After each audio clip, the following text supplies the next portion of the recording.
Hey guys, welcome back to my channel and welcome another new video. তো তোমরা সবাই কেমন আছো? আশা করি সবাই অনেক ভালো আছো আর সুস্থ আছো। আমিও মোটামুটি ভালোই আছি, সুস্থ আছি। তোমাদের সবাইকে ওয়েলকাম জানাচ্ছি আমার চ্যানেলের নতুন আরেকটি ভিডিওর সঙ্গে। তোমরা তো আগের দিন পার্ট 1 দেখেই ফেলেছো, এটা হচ্ছে পার্ট 2। তো আগের দিনের ভিডিওটা অনেকটা বড় হয়ে গেছিলো, মানে সেই দিন যা যা করেছি সব কিছু শেয়ার করেছি। তো পুরো ভিডিওটা আমি একটা ভিডিওতে দিতে পারতাম না, তার জন্য এভাবে পার্ট 1 পার্ট 2 করে ভিডিওটি আমার পোস্ট করা। আগের দিন কত দূর হয়েছে তোমরা তো দেখেই ফেলেছো, মানে সারাদিনে বলতে সকাল থেকে যা যা করেছি সেগুলো একটা ভিডিওতে দেখিয়ে দিয়েছি। এবার এখন বেলা প্রায় ওই 4টে মতন বাজে। তো এখন থেকে রান্নার প্রিপারেশন শুরু হয়েছে। এই যে দেখতে পাচ্ছ আমি বসেছি আলু কাটতে। যেহেতু মটরের পরিমাণটা একটু কম হয়ে গেছে, তো আলুর পরিমাণটা একটু বেশি দিতে হবে, তাই এখন আমি বসে পড়েছি আলু ছাড়াতে। ওইদিকে একটা দিদি রয়েছে, ও একটু আলুটা ছিলে দিচ্ছে আর আমি এই যে এখানে কেটে নিচ্ছি। আর মাঝে মধ্যে যখন ওর হচ্ছে না তখন আমি নিজে ছাড়িয়ে কেটে নিচ্ছি। ওটা নিয়ে আমি প্রথমেই বসেছিলাম, কিন্তু ওটা দিয়ে আমি ছিলতে পারছিলাম না, তো তারপর আমি বটি নিয়েই বসে পড়েছি। এই যে দেখতে পাচ্ছি এখনও অনেকটা পরিমাণ আলু রয়েছে, মানে সবে কাটাটা স্টার্ট করেছি। আমি ভুল বলছি, এখানে 5 কেজি আলু রয়েছে, তার মধ্যে কিন্তু প্রচুর আলু বাদ গিয়েছে। মানে বাইরে থেকে দেখে মনে হচ্ছে কত সুন্দর, কিন্তু ভেতরে গিয়ে পচা। তো এইভাবে অনেক আলু বাদ গিয়েছে, মানে ওই অনেকটা কিছু কিছু মানুষের মতন। বাইরে থেকে দেখে মনে হয় খুবই সুন্দর, কিন্তু ভেতরটা কেমন সেটা তো সেই জানে। ঠিক আলুগুলোর অবস্থাও সেই রকম। তো যাই হোক, চল এখন ঝটপট করে আলুগুলোকে ছাড়িয়ে নিই। ওইদিকে তো মটর ভেজানোই রয়েছে, আর মা ওইদিকে বসে পড়েছে ময়দা, কি বলে ওটাকে, চালতে। মানে ময়দাটাকে একটু চেলে নিতে হবে। দু রকমের ময়দা থাকবে, আটা আর ময়দা যেটা বলে আর কি, মানে গমের আটা বা ময়দা যেটাই হোক, আর একটা রুল ময়দা। তো এই যে দেখতে পাচ্ছ 2 রকমের আটা ময়দা মিশিয়ে নেওয়া হচ্ছে। গমের ময়দার পরিমাণটা একটু বেশি রয়েছে, অনেকটা পরিমাণ। এখানে প্রায় 7 কেজির কাছে আটা বা ময়দা রয়েছে। তো সবটারই লুচি বানানো হবে। আমি কিন্তু মাকে বলেছি যে এতটা কিন্তু অনেকটা বেশি হয়ে যাবে, যেহেতু লোক সংখ্যা খুব একটা বেশি না, খুবই কম, মানে নিজেদের বাড়ির ওই কজন আর হচ্ছে ওই গান যারা করবে তারা, বাস এতটুকুই। খুব জোর হলে ওই 25টা, এর বেশি হয়তো 2-1টা বেশি হতে পারে। তো এতগুলো ময়দা কিন্তু কখনোই লাগতো না। আমি কিন্তু মাকে মানা করেছি, কিন্তু মা তাও শোনেনি, বলছে না যদি কম হয়ে যায়। তো সেই জন্য আমি পরে যেহেতু ভয়েস ওভার দিচ্ছি অনেক দিন পর, তো অনেকটা পরিমাণ ময়দা আমাদের বেড়ে গেছিলো। মানে 1 কেজির উপর ময়দা ফ্রিজে রাখা ছিল, যেটা লাগেনি, মানে আমরা বানাইনি ইচ্ছা করে। আর লুচি তো অনেকটা বেড়ে গেছিলো। তো বুঝতেই পারছো, প্রথমে মাকে মানা করলাম, মা ভাবলো মেয়ে আর কি বোঝে, ও তো কিছুই মানে রান্নাবান্নার বিষয়ে জানেন না, তো তখন শোনেনি। তো পরে আমি আমার মাকে প্রচণ্ড পরিমাণে বকলাম। যখন আমি মানা করলাম তুমি ভাবলে হয়তো যে না আমি কিছুই জানি না, তো মা বলছে বুঝতে পারিনি, কি আর করা যাবে। তো যাই হোক, এখন এইদিকে দেখতে পাচ্ছ আমার আলু কাটার পর্ব কিন্তু শেষ হয়নি। ওইদিকে মা কাজটা করছিল বলে আমি ভিডিওটা নিতে গেছিলাম, কারণ বুঝতে পারছো এত কিছু হবে তো একটু সকাল সকাল করতে হবে। আর সবথেকে বড় কথা, আটা মাখা, সেটাকে বেলা, লুচি গলানো, এই সব কিছু করতে কিন্তু অনেকটা টাইম লাগে। এর থেকে কিন্তু নর্মালি যদি ডাল ভাত রান্না করা হয় সেটা কিন্তু অনেকটা তাড়াতাড়ি হয়ে যায়, কিন্তু এই লুচি করার ব্যাপারটা কিন্তু অনেকটা টাইমের ব্যাপার। সেই জন্য আমরা সকাল সকাল লেগে পড়েছি। আর সিরিয়াসলি বলছি, এই ভিডিওটা আমার যেদিন শ্যুট করা সেদিন সোমবার ছিল, আর তারপরে প্রায় 1 সপ্তাহ হয়ে গেল আমি কোনো ভিডিও শ্যুট করিনি। মানে আমি যেদিন ভয়েস ওভার দিচ্ছি সেদিনও কোনো ভিডিও শ্যুট করিনি। কেন আমি সেটাও একটু ক্লিয়ার করে বলে দিই। তোমাদের দাদাভাইয়ের সঙ্গে আমার কোনো রকম কোনো কন্ট্যাক্ট হচ্ছে না, মানে এতটা টেনশন নিয়ে সিরিয়াসলি থাকাটা ইম্পসিবল, তার মাঝে ভিডিও শ্যুট করাও ইম্পসিবল। আর এই ভিডিওটা করা ছিল বলে হয়তো আজকে আমি আপলোড করতে পারছি, কালকে আমার কাছে আর কোনো ভিডিও নেই। একটা মানুষ কতটা টেনশন আর কষ্টের মধ্যে থাকতে পারলে সে তার নিজের ভালো লাগা জিনিসগুলোকে অফ করে দেয়, এটা হয়তো বুঝতে পারছো।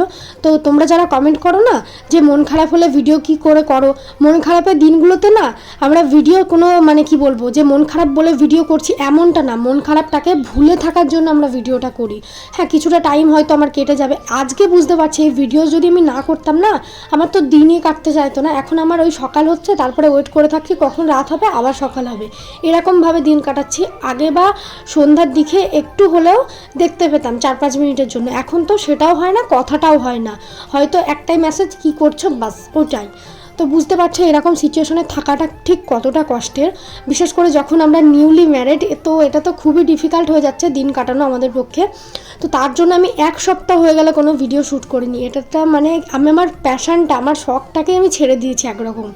তো যাই হোক, তারপরে ভাবলাম যে না, নিজের কাজটার মধ্যে থাকলে বা একটু হলেও কষ্টটা কম পাওয়া যাবে। তো সেই জন্য আবার ভাবছি কালকে থেকে আবার প্রপারলি ভিডিও শ্যুট করবো। আমি জানি না আদৌ করতে পারবো কি না। সারা দিন বিছানাতে শুয়ে থাকি, হয়তো খুব জোর হলে 2টো করে মুভি দেখি আমি বসে বসে, মানে 2টো করে সাউথ ইন্ডিয়ান মুভি শেষ করি এখন বসে বসে, আর কিচ্ছু করি না। ভিডিও শ্যুট করতে তো আমার ভালো লাগে না, প্লাস যদি ভিডিও করা থাকে সেটা এডিট করতেও ভালো লাগে না।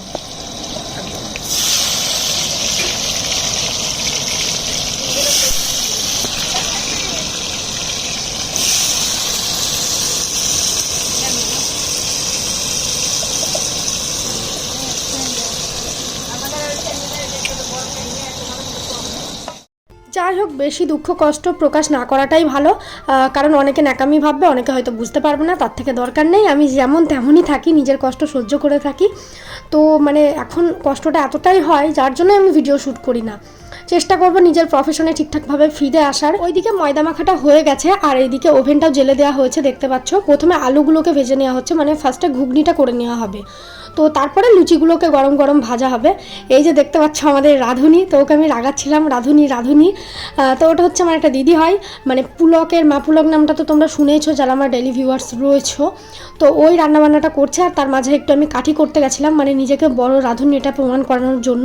তারপরে দেখলাম যে না, আমার পক্ষে তোলা সম্ভব না। এই যে আলুগুলো তুলছিলাম তো প্রচণ্ড তেল উঠে পড়ছিল, তারপরে বাধ্য হয়ে আমি ছেড়ে দিলাম। তো ও এইদিকে আলুগুলো ভেজে নিক, মানে ঘুগনিটা রান্না করে নিক, আর এইদিকে আমরা বসে পড়েছি আটা ময়দাতে হাত লাগাতে। মানে এটা তো প্রচুর কঠিন কাজ, বুঝতে পারছো, এতটা ময়দা রয়েছে। তো সেটাকে লেচি করা, লুচি বেলা, এই কাজগুলো রয়েছে, প্লাস এখনও মাখা। সবটা তো একবারে মাখা হচ্ছে না, একটু একটু করে নিয়ে মাখা হচ্ছে। তো যে যখন যেটা পারছে করে নিচ্ছে। বুঝতেই পারছো 7 কেজি আটা নেওয়া আছে, তার মানে অনেকটা টাইম লাগবে, আর সবাইকে হেল্প করতে হবে। তো এখন আমি এইগুলোকে গোল গোল করে নিচ্ছি। আর ওইদিকে কে কে আছে আমি বলে দিই। ডলি আছে, মা আছে, 2টো জেঠিমা আছে, আর ওইদিকে দিদিটা তো ঘুগনি বানাচ্ছে। মানে আমরা সবাই মিলে এখন লুচি বেলা আর লিচি কাটা এই কাজগুলো করব। সবাই হেল্প না করলে তাড়াতাড়ি হবেও না, এটা কিন্তু কমন ব্যাপার। 1-2 কেজি আটা ময়দা কিন্তু না, অনেকটা পরিমাণ রয়েছে, দেখে বুঝতে পারছো। এই যে দেখতে পাচ্ছ, এখন আপাতত আমরা 4 জন বসে আছি। জেঠিমা একটু বাড়ি গেল দরকারে, আবার চলে আসবে কিছুক্ষণ পর। তো চলো এখন ঝটপট করে আমরা আমাদের কাজগুলোকে সেরে নিই। দেখে বুঝতে পারছো ডলি কিন্তু খুব সুন্দর করে লুচিটা বেলছে, আর আমি ওকে বলেছি ঠিক আছে তুই বেলছিস তো দেখবি আমি কত সুন্দর লুচি বেলতে পারি, কার লুচি ফোলে এটা দেখবি। তো এইসব বকবক করছিলাম আর কাজটা করছিলাম। আর একটা কথা একটু শেয়ার করি, আজকে যেটুকু যা করতে পারছি এটা কিন্তু আমার ইচ্ছা ছিল যে করার, বাবার জন্য করব। তো এটা যে আমি করতে পারছি আমার ইনকামে, এটা হচ্ছে তোমাদের ভালোবাসা, তোমাদের আশীর্বাদ। এটা যদি আমার সাথে না থাকতো, হ্যাঁ হয়তো মা করতো, কিন্তু আমি সেখানে কোনো রকম কোনো কন্ট্রিবিউশন করতে পারতাম না। এটা আমার সম্পূর্ণ নিজের কন্ট্রিবিউশন, এটা আমার কাছে বিশাল বিশাল বড় পাওয়া। কারণ আমার বাবার জন্য কোনো কাজ আমি করতে পারছি। বাবাকে তো কোনো জিনিস দিতে পারবো না, সেটা তো আমার সাধ্যের বাইরে। যে হয়তো বাবাকে নিজের ইনকাম থেকে একটা ঘড়ি বা শার্ট কিনে দিলাম, সেগুলো তো পারবো না, কিন্তু এই কাজটা যে করতে পারছি এটা আমার কাছে একটা ভালো লাগা। চলো ভিডিওটি দেখো।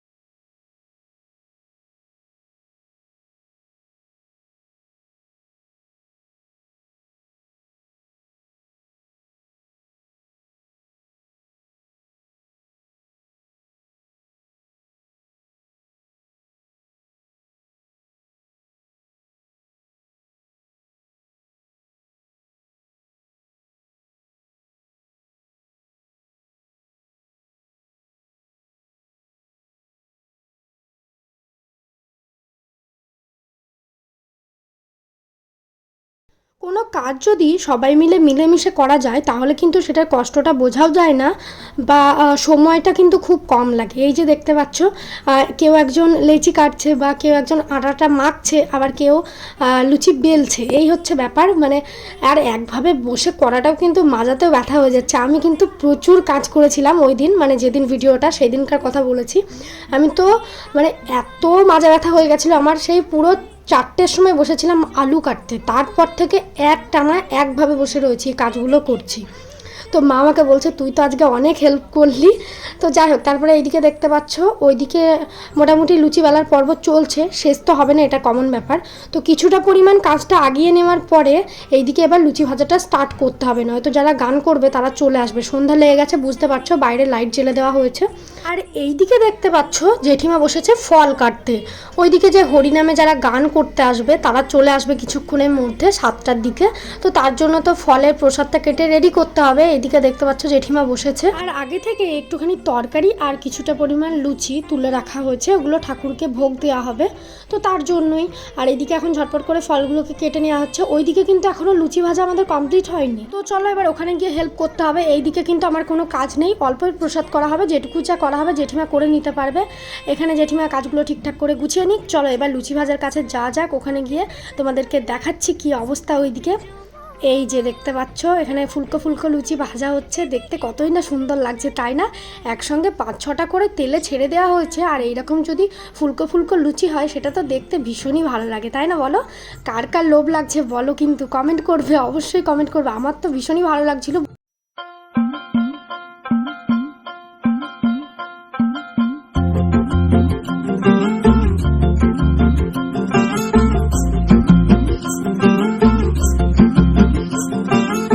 किसके दो पंख लेके उड़ा चला जाए रे, जहाँ नहीं जाना था ये वही चला हाय रे। उम्र का ये ताना बाना समझ न पाए रे, जुबान पे जो मोह माया नमक लगाए रे। ये देखे न भाले न जाने न दाए रे, दिशाहारा केमन बोका मुंटा रे। ওইদিকে কিন্তু লুচি ভাজার পর্ব হয়ে গেছে, আর গানের পর্বও কিন্তু বসে গেছে, মানে যারা হরিনাম করছে আর কি। তো তারপরেই এই ভিডিওটি করা।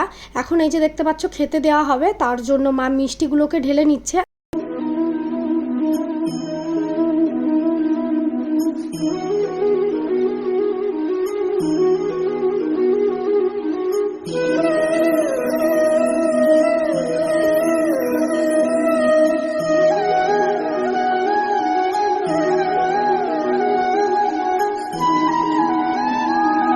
হরিনাম শেষ হওয়ার পর সব শেষে আমি খেতে বসেছি। আর এই যে মেনু, লুচি, তরকারি আর মিষ্টি। আর আমি তো লুচি খাই না, তার জন্য আমি একটুখানি মুড়ি নিয়ে নেবো। চলো আজকের ভিডিওটা এই পর্যন্তই রাখছি, টাটা সবাইকে।